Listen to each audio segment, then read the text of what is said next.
Hello, everyone, and welcome back to N-RAHIM TV. Today, we are diving into a fascinating story that's making waves across Tasmania and beyond. The Spirit of Tasmania IV, a state-of-the-art ferry designed to revolutionize travel and trade, is caught in a storm of delays and debates. What's happening, why does it matter, and what's next? Stay with me as we break it all down. First, let's rewind a bit. The Spirit of Tasmania ferries have been a lifeline for the state for decades, connecting Tasmania to mainland Australia and supporting tourism, trade, and everyday travel.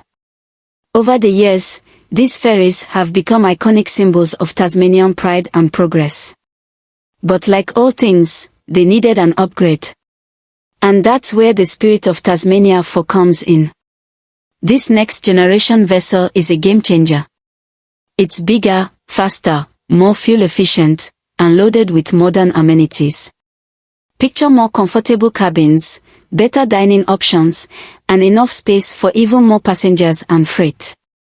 Sounds amazing, right? Well, there's just one problem: it's not here yet. The Spirit of Tasmania IV was completed in 2023, built in a state-of-the-art shipyard in Finland. It was supposed to replace one of the older ferries and begin service last year. But as we speak, the ferry is sitting idle in Scotland. Why? Because the docking facilities in Devonport, Tasmania, aren't ready for it yet. This delay has already cost taxpayers over $1 million, and the clock is still ticking. Every month that the ferry remains unused, the financial burden grows. Understandably, this has sparked a lot of criticism and debate. So, let's talk about the key players in this debate. On one side, you've got the Tasmanian government, led by Premier Jeremy Rockliff. The government is defending its cautious approach, saying that thorough planning is necessary to ensure the ferry's success. They've even introduced a $24 million compensation package to help the tourism industry, which has been hit hard by the delays. On the other side, the opposition, led by the Labour Party, isn't holding back. They've called the delays a massive mismanagement of public funds, accusing the government of failing to deliver on its promises. And let's not forget the tourism operators, small businesses, and everyday Tasmanians who are feeling the impact. Let's break it down further. Tourism is a huge part of Tasmania's economy, contributing billions of dollars annually. But with the Spirit of Tasmania IV out of action, the state has been losing an estimated $500 million every year. That's a big hit for an industry that relies heavily on the ferries to bring in visitors. We've seen a noticeable drop in visitors. The ferry is essential for tourists who want to bring their cars and explore the state at their own pace. Without it, many just aren't making the trip. So, what are the options for fixing this? One idea is to temporarily lease the Spirit of Tasmania IV to operators in the Northern Hemisphere. This would help offset the cost while the infrastructure in Devonport gets finalized. Another option is to fast-track temporary berthing solutions in Tasmania. But both come with challenges and risks. The government insists that rushing this process could lead to even bigger problems down the line.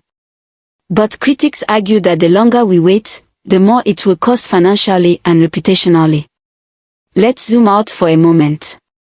The Spirit of Tasmania IV isn't just about getting people and goods across the Bay Strait. It represents a bigger vision for Tasmania's growth. Once operational, this ferry will boost trade, create jobs, and make the state even more accessible to the rest of the world. Scene: a montage of bustling ferry terminals, tourists exploring Tasmania, and freight being loaded onto ships. Imagine a seamless travel experience where more people can bring their cars, bikes, and campervans to explore Tasmania's stunning landscapes. Imagine businesses being able to ship more products, faster and more efficiently. That's the promise of the Spirit of Tasmania IV. But to make this vision a reality, the government needs to answer some big questions. How will they manage the cost? What's the updated timeline? And most importantly, How can they ensure accountability moving forward? This isn't just about logistics, it's about trust. Tasmanians want to know that their hard-earned tax dollars are being used wisely and that the government has a clear plan to deliver results. At the end of the day, the Spirit of Tasmania IV is more than just a ferry. It's a symbol of progress, connection, and opportunity. Yes, there are challenges. But with the right decisions, this could be a turning point for Tasmania's future. So, what do you think? Should the government take bold action now, or is a cautious approach the way to go? Let us know your thoughts in the comments below. And if you enjoyed this deep dive, don't forget to like, subscribe, and hit that notification bell. Together, we'll keep exploring the stories that shape our world. Thanks for watching, and I'll see you next time.